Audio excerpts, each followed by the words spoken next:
This is a Hot Pie Media original. I'll say it. I think we're having a hard time finding our way to this. I don't think we're acknowledging the right, and I'll even say courageous move by Joe Biden to get out of Afghanistan. I don't think we're seeing it.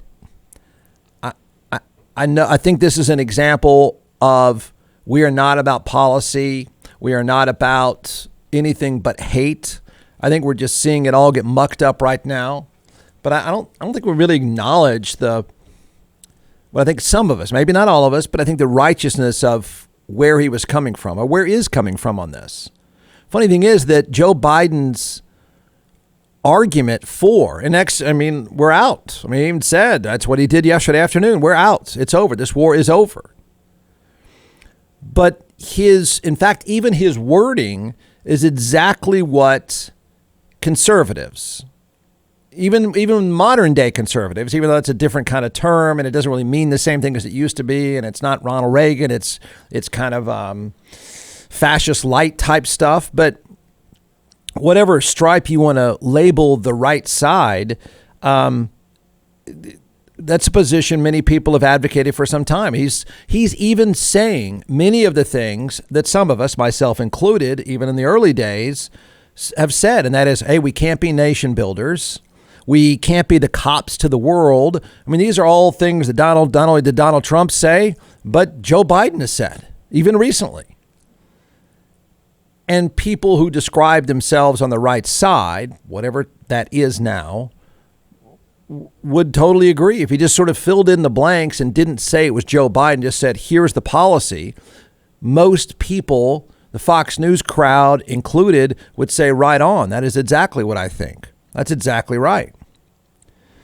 I believe he's even said we can't police the world or something like that. It's a position that is really pretty dramatic in that it's going to draw a distinct line. He did it. Everybody else talked about it. He did it. And he's owning it. And he looks like hell because of it. But for all the righteousness, I know most people aren't into policy or just into the emotion and hating the other side. So it's impossible to even find your way to saying, you know what, man, right move, right call. I agree with you. But if his messaging is ruining it. He's ruining it. He's ruining the policy, not just the execution. What I'm saying is his messaging, his tone, his act, his speeches are ruining anybody even embracing the right call. Does that make sense? If he were remotely, for a guy who's all about empathy and being humble, if he were remotely humble right now and was less bitter, the man is coming across as incredibly bitter, as petty and bitter. He's almost like Donald Trump. He might be getting hammered far less by talk radio and the Fox News crowd. Now, they're going to hammer him no matter what because they're not built on policy, they're built on hate. Okay, but I think he'd get hammered less. I think people would find their way to saying, look, I don't like the guy, but, or I would never vote for him, but it's the right call. I think you would find more people saying, yeah, it's a tough one. It's the right call though, man. I'm with you on that. I would never, they'll qualify, but I think people would be at a much better place and a much more agreeable place if he wasn't day after day delivering such a bitter tone. Oh, but Jeff, what's he supposed to say? I'll tell you what, he's not supposed to act like this. There. It's not helping him. Yeah, he owned it. I think the first half, if you take the first half of his speeches, late July, to the ramp up to getting out, to even yesterday afternoon, the first half of those speeches is exactly what many of us, or some of us, have believed and said for 20 years. We would also acknowledge we could be wrong. Most likely the place turns into a dumpster fire again. But this isn't worth the effort. And that's what he's been arguing. And that's what he did. This isn't worth it for you. Some people who've been consistent, I would say Lindsey Graham, Michael McCall, Congressman. I mean, there's some people that have said, oh, that's BS. We think we need to be there. And they've been consistent. And we can be intellectually honest and say, that's your point. You've been consistent. But there's some of us have been consistent saying exactly what Joe Biden is saying, and that is, this isn't worth it for you, the taxpayer. It's just not. But he's screwing that up. What he needs to be doing is being less bitter, being less combative. There's a great headline.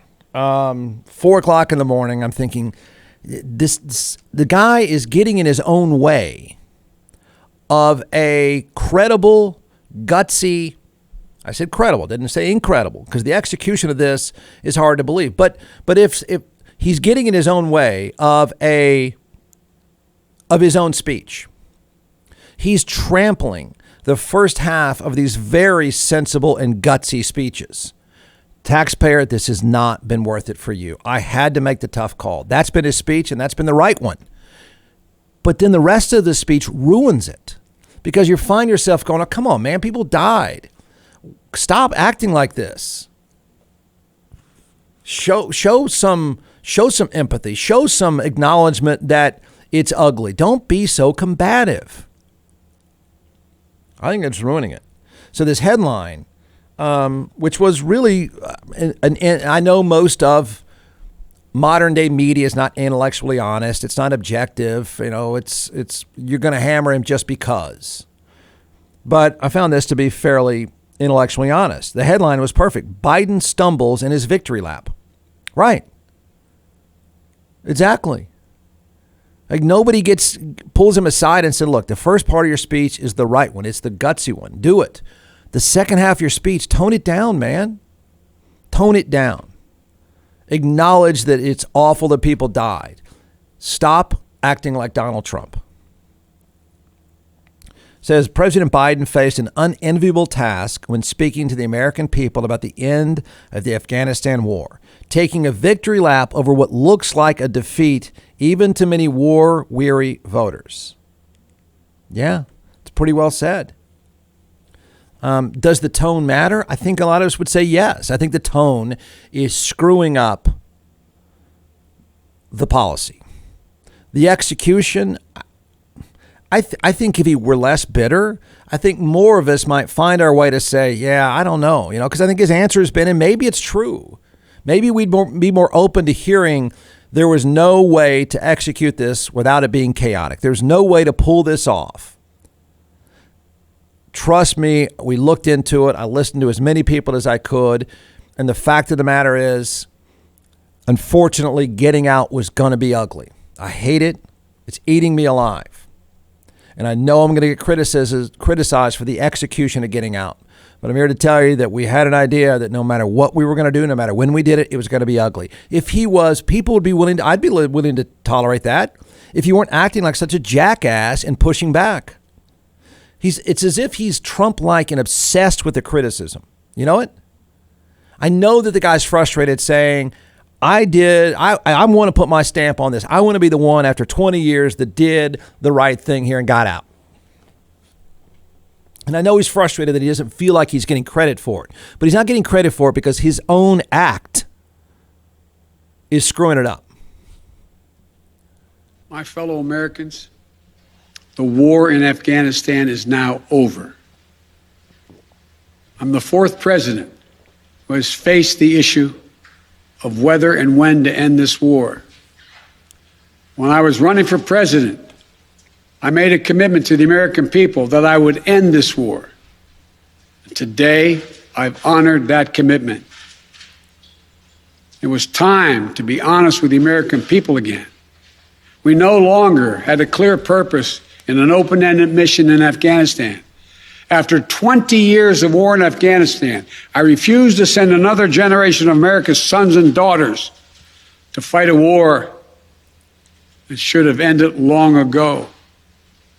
After more than $2 trillion spent in Afghanistan, a cost that researchers at Brown University estimated would be over $3 $300 million a day for 20 years in Afghanistan, for 2 decades. Yes, the American people should hear this. $300 million a day for 2 decades. You take the number of 1 trillion, as many say, that's still $150 million a day for 2 decades.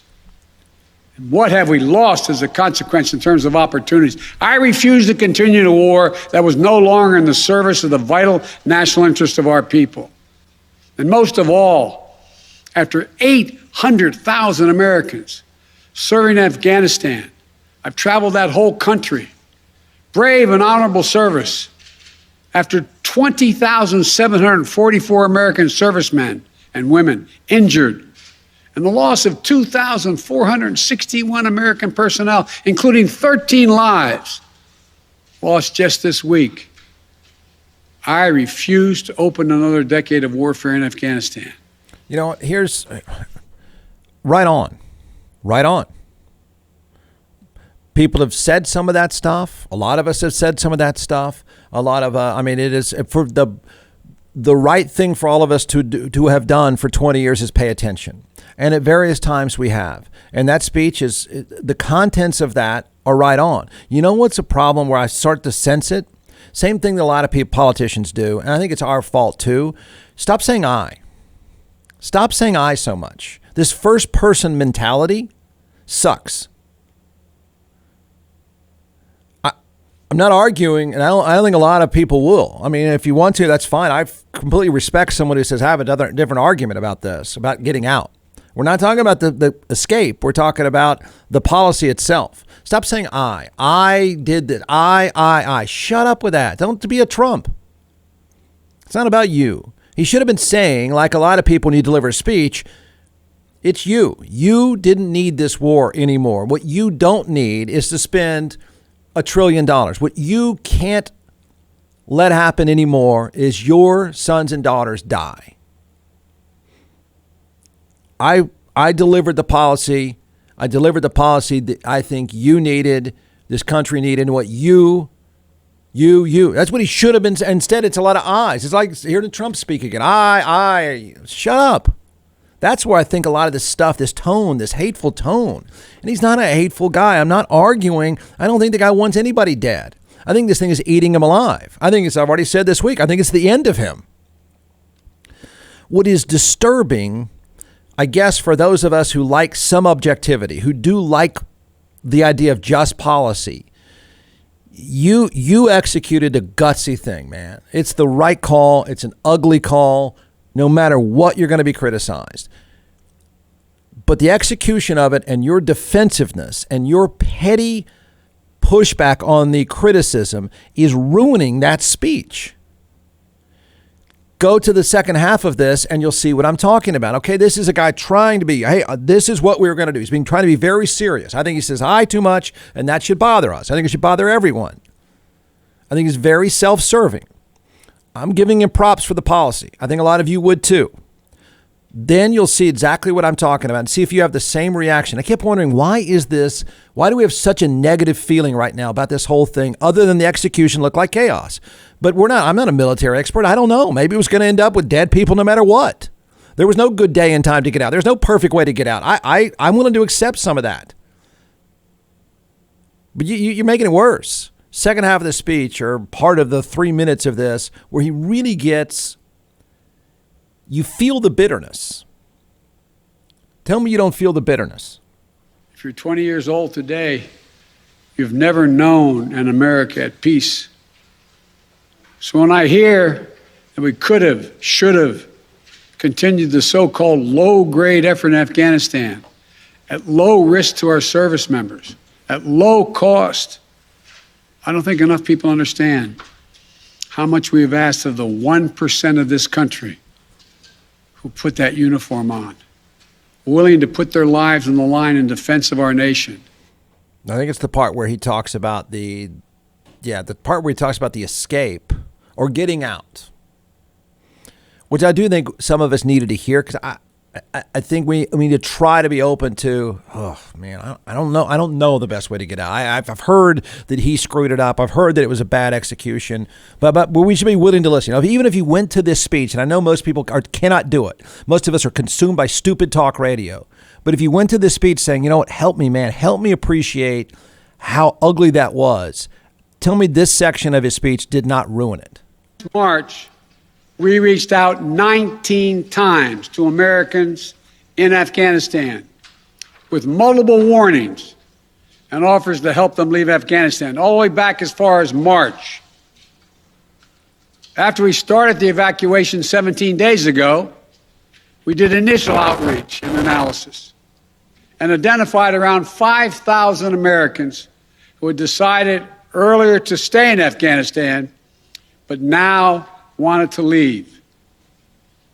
Our Operation Allied Rescue ended up getting more than 5,500 Americans out. We got out thousands of citizens and diplomats from those countries that went into Afghanistan with us to get bin Laden. We got out locally employed staff of the United States Embassy and their families, totaling roughly 2,500 people. We got thousands of Afghan translators and interpreters and others who supported the United States out as well. Now we believe that about 100 to 200 Americans remain in Afghanistan with some intention to leave. Most of those who remain are dual citizens, longtime residents who had earlier decided to stay because of their family roots in Afghanistan.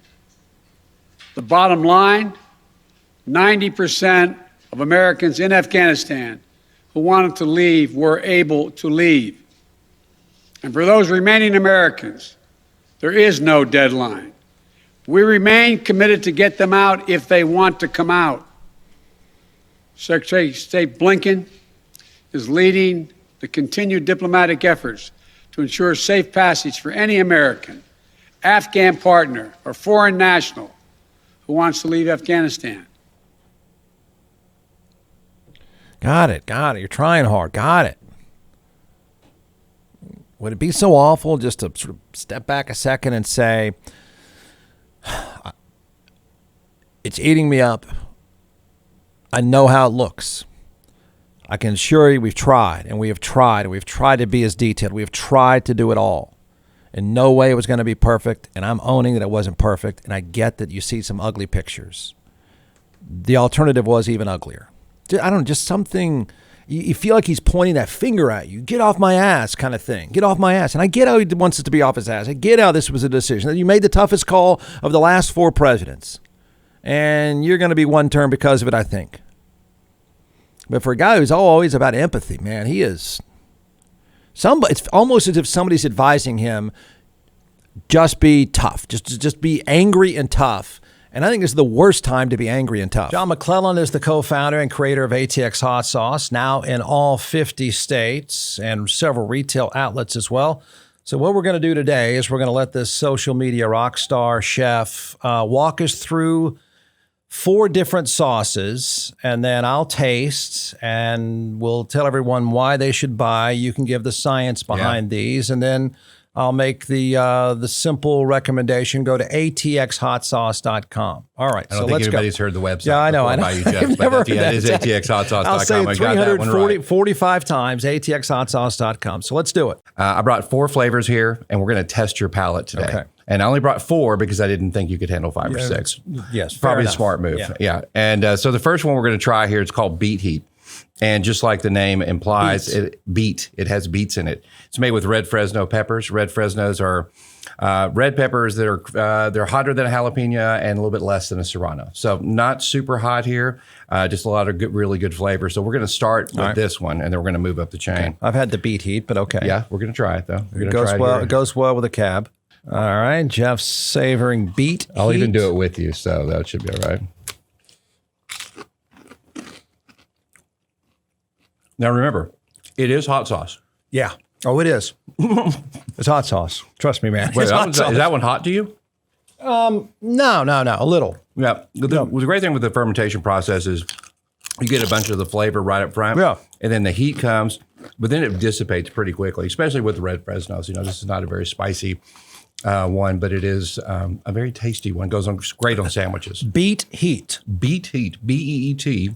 Heat. All right. Go to atxhotsauce.com. That's right. This is something I've mentioned a few times now about. I don't know what the governor. Nobody knows now what his position or enforcement is going to be about businesses and vaccines, and where this. I guess the attitude now is just leave it alone, let it go. Just let it go. Just stay away. Don't say a word. Just let it work itself out. And it may, for Greg Abbott, it may be the best policy. But this idea of the businesses deciding for themselves, which I've argued from the beginning, is exactly the way this thing should work. Doesn't diminish your my freedom argument. You're free to not shop there. Okay? You're perfectly within your right. You don't have to go in and give them your money. You don't have to go to that bar. You don't have to go to that restaurant. You don't have to go to that clothing store. You don't have to go to that concert if you don't like the way they operate. The other side of that is something that I think, typical politicians who have no appreciation for businesses, who talk a big game, but that is the ability of a business to separate itself with its own unique proposition.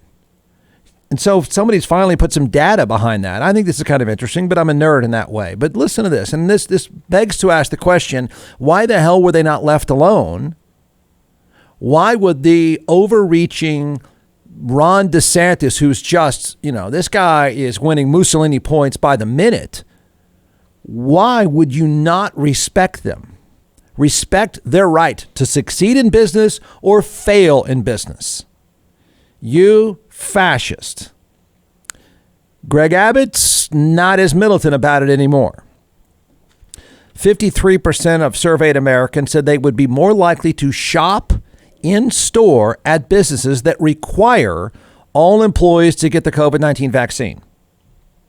Gen Z is most receptive to vax mandates. Gen Z is, what is Gen Z? Like 10 to 20 or 10 to, I don't know what it is.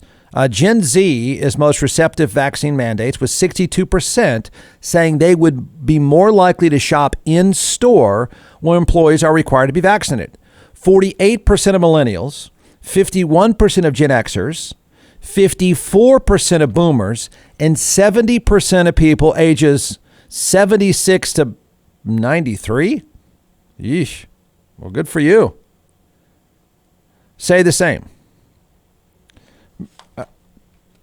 That's been my point, that this should, that restaurant that tried this before the giant hand of Ken Paxton and Greg Abbott scared them to death. That's what that restaurant tried to do. Now, whether you're doing this for your own employees or you're doing this as a way to get store traffic or, whatever, the point isn't why you're doing it. The point is you should be allowed to do it to run that business. I mean, a restaurant or bar, and I know that we're thinking of things now, but think even a few months ago, several months ago, it should have been their opportunity. Now, some would say, I guess some lawyers would say, well, but you might be inviting a lawsuit for yourself. Okay, that's your problem. That's your business. I'm sure you should talk to your lawyer to make that call. But you wouldn't have shut down. Many of them would not have shut down if they had had this chance, I think. And that is, hey, eat here, shop here, drink here. This is a place where everyone that's working here and doing business here is vaccinated. Now, somebody would say, well, can some business say no one's vaccinated here? Yeah, some are. I mean, if that's really what you want to do, I don't think you do. I don't think you really want to operate a business that way. I don't think you happily want to tell people, come on in here, you may kill you. I don't think that's a unique proposition. But the data now says that those businesses deciding for themselves, it might have worked. And they, based on who they're targeting, should have been able to make this a marketing proposition. I'm not just saying a health proposition. I'm actually saying a marketing proposition. But but particularly in Florida, haven't been allowed to. Even the cruise lines haven't been allowed to. You know, these politicians that say they really believe in business and free enterprise don't really mean it. They believe in getting reelected and kissing your butt and you kissing their butt. The answer should have been, look, I can make some public health recommendations, but if you think that is best for your business, then you're going to make that call. And when that restaurant did it not long ago, they were threatened with essentially being put out of business.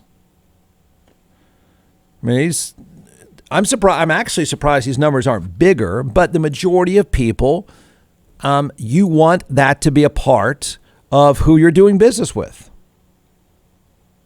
And that is a vax mandate, not a mask, a vax mandate. You not only want to do business with them, you want to hear them communicate to you. That's how they do business. That is a marketing plan. Part of the plan is that you come to this restaurant, everybody here is vaccinated. You're going to be vaccinated. If that doesn't appeal to you and you don't want to have our waffle fries, then you move right along. And they should not only run it that way, they should be communicating it that way. And obviously the data says that's precisely what a consumer wanted to hear. And that has nothing to do with your liberty. No one is taking away your right at all. We've completely flipped on its head this concept of liberty. In other words, the business owner doesn't have any. And it would have worked. I mean, these numbers tell you it would work for a lot of businesses. It would have worked for most businesses. And many of them might be in a far better cash position right now had they been able to communicate this and market this. From the Hot Pie Media Studios in Austin, Texas, it's The Jeff Ward Show. Listen at jeffwardshow.com.